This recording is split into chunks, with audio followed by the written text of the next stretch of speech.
We're with Jennifer Durant, and her family owns the Gurney sawmill. And we're going to get a tour of your facility today? Yeah, we'll do a quick one where it's all snowy and slippery. We'll be careful. Okay. We're 6 generations. We were formed in 1870. So wow. It's pretty unique. Yes. Wow. We happen to have somebody unloading logs right now, one of our suppliers. Okay. Which is kind of a neat perspective. So where does your lumber come from? All of the logs are sourced locally, most of which is within 30 miles of here. All of it is pretty much delivered to the yard. Okay. There's still a lot of privately owned forest land in Massachusetts, and that's the bulk of where we get our material from.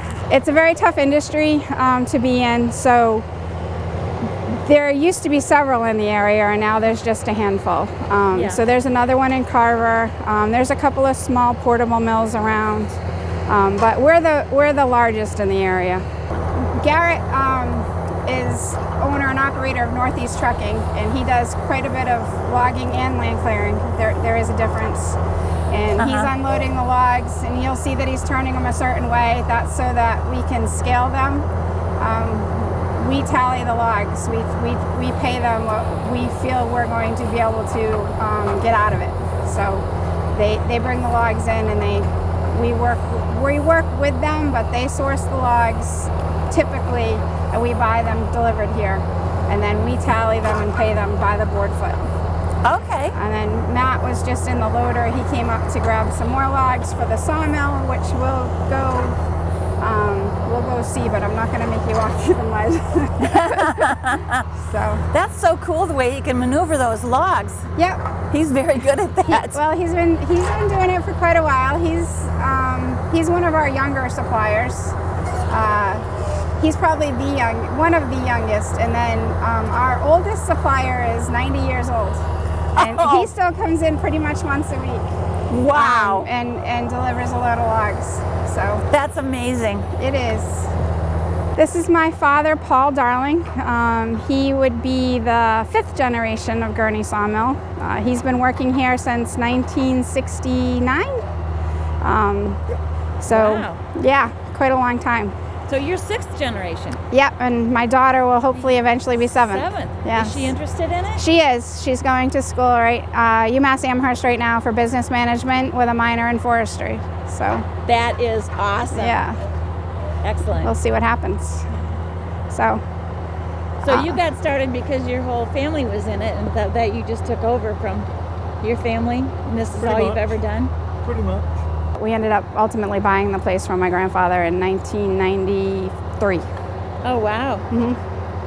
So do you have to know every aspect of this business then? Like how to do all of this? It certainly helps. Yeah. Yes. And most... fix it. Yes. So my brother, who you'll meet when we go to the sawmill, we all have a little bit of a hand in all of it. There's nothing here that we ask our help to do that we haven't done ourselves at one point or another. Excellent. They started when they were just little. I bet. Yeah. Yeah, my brother, we used to help after school and things like that, so. I got pictures of him 5 years old driving a bulldozer. I'd like to see that. Who is your customer? Who are your customers? We have a broad range of customers. The bulk of our customers are retail customers, homeowners. As far as number of customers, we have a bunch of homeowners. And then we do a little bit of work with contractors. We do a lot of wholesale accounts. We work with other lumber yards.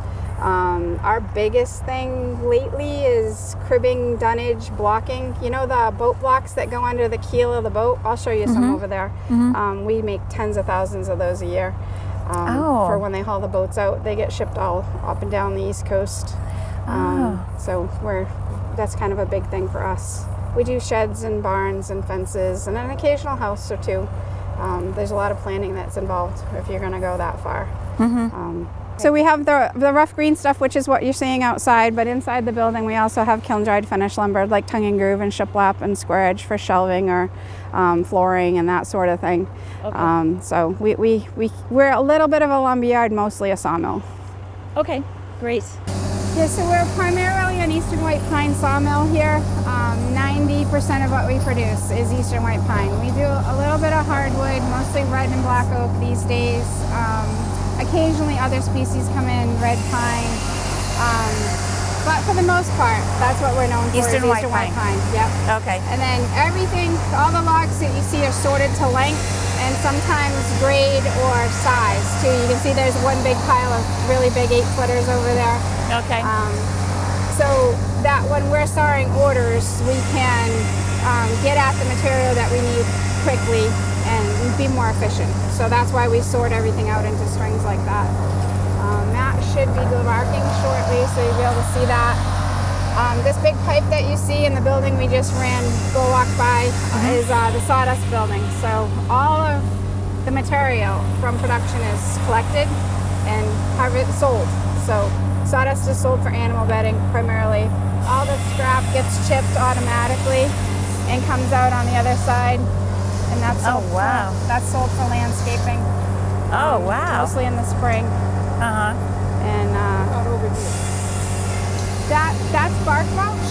So the first step, which Matt's about to start up, we'll get a little closer. I don't want you guys slipping, but he's going to rip all the bark off the tree, and we do that to clean the log because the mud that comes in from harvesting is usually on the outside of the log. So the cleaner the log, the longer the saw stays sharp.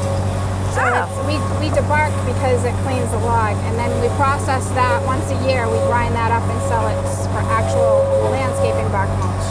Oh. Yeah. We'll get a little closer so you can see that. Just watch your step. So that's where the logs are going in. So the logs they move forward on what we call a green chain, and he's cleaning the dirt off of the end of the log right now.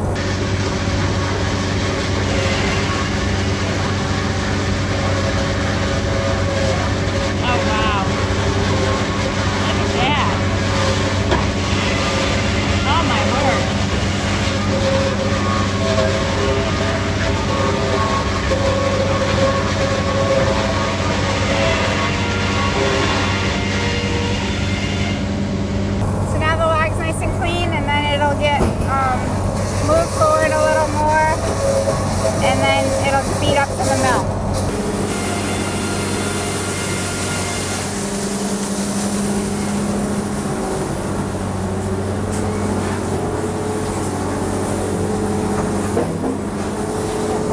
Just watch your step and you can stand right behind my brother. We're invading your space. So what are you doing? And so are you controlling like the size and all of that? Yeah, dial up there. Tell you how far you are away. Got my knees, so you can kind of subtract and all that. Wow. That's a lot of work. Okay, so this log, here it goes. Oh, here it goes. Stop in front of there again.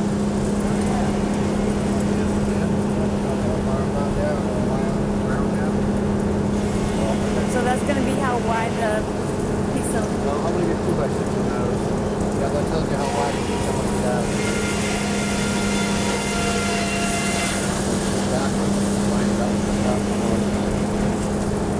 My goodness gracious. Oh, you just flipped it over? Yep. Oh my God.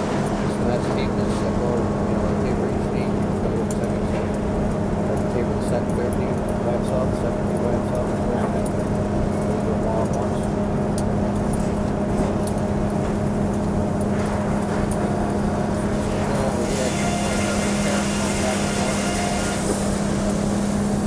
Oh my gosh. Laser there to kind of guide you over the saw blade. Okay, yep. Oh, okay. And then he's taking the logs over here. Oh, I can see.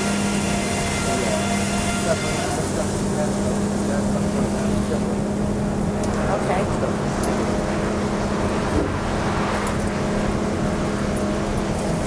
Oh, so you turn, oh my gosh, we're getting off 4 sides. Every log is different, so you get different sizes. You kind of got to tell them to go around. Well, you can. I don't know if I could. We'll clean it with the game all day. Oh, okay. Kids should get to do it, right? Yeah.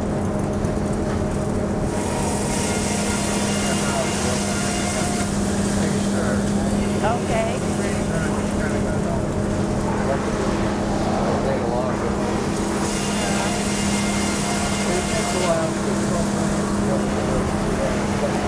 Yeah. And it's white pine. Is white pine good for like about anything from building and Building, indoor, outdoor buildings, drying for indoor housing and stuff like that. for how long?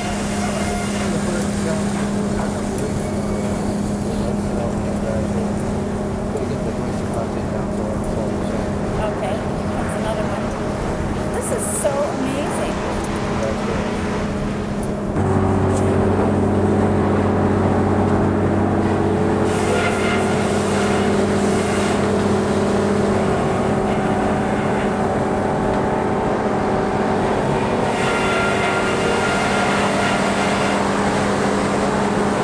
Isn't that cool?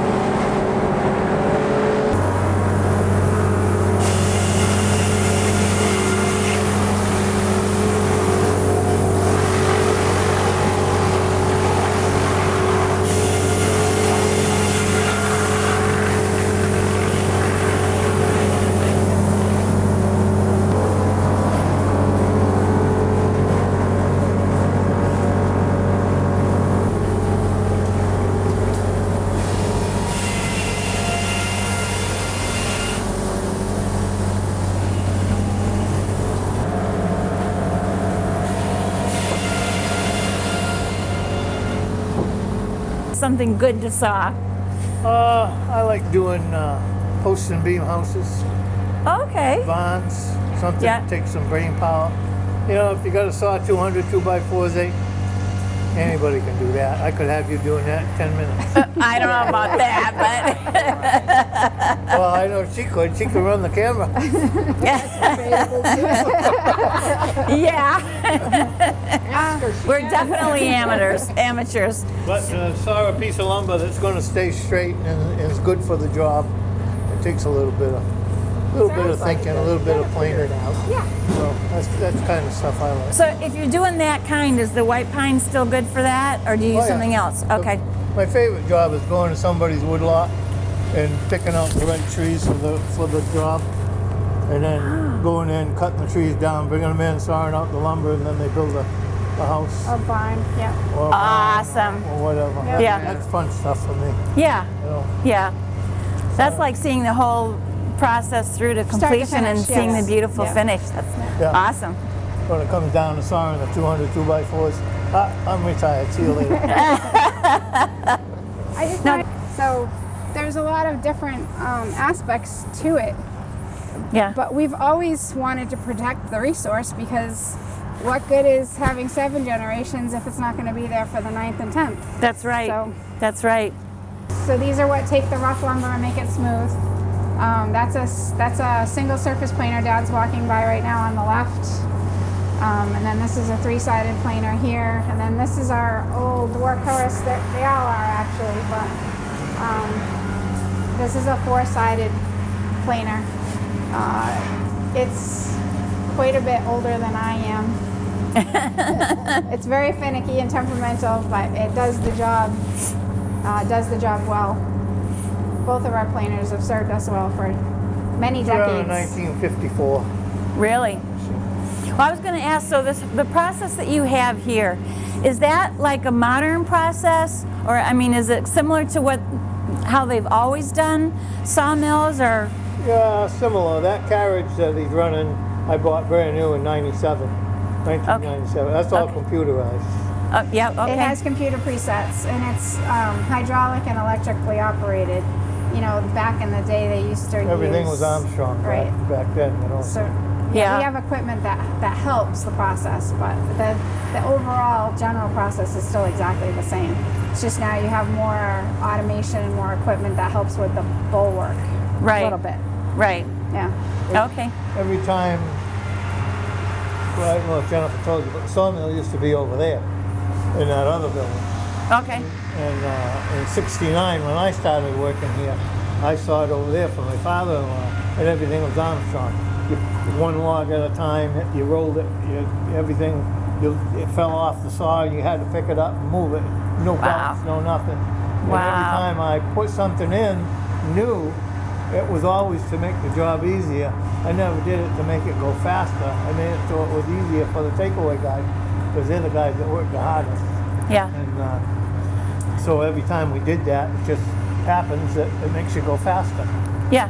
So back then, 2,000 board feet a day was a good day, back when it was all manual, and now 14,000 board feet a day. Wow, what a big difference. Yeah, so just from the automation, you know. Wow. And then as you go along, you want to get all the byproducts that you can, which is the bark mulch, Right. the sawdust, and the wood chips. Right. So all the sawdust goes through that pipe that was overhead into that building, Uh-huh. and the wood chips, you can blow out that end, and the bark mulch is on the other end. And it's all saleable. So Yeah. there's basically no waste. Right. Zero That's, waste. that's where you Zero want to waste. get to. And Right. we always have been. We've been green way before green was a thing. It was. We like it. We like it. You gotta. You have to, right? Well, what happens is when you buy logs, you don't pay for the sawdust, you Ooh. don't pay for the bark mulch, and you don't pay for the wood chips. One of our longest log suppliers, his truck is depicted there with my brother and the Florida skidder. And then there's the sawmill operation with another one of our suppliers unloading his little logs. Took her 98 hours to do it. That's all. She kept track of the hours. Yeah. Yeah, I just took a bunch of photos and said start at the top. This is how it's done. And she just kept painting it until she ran out of photos. Yeah, but 98 hours is not very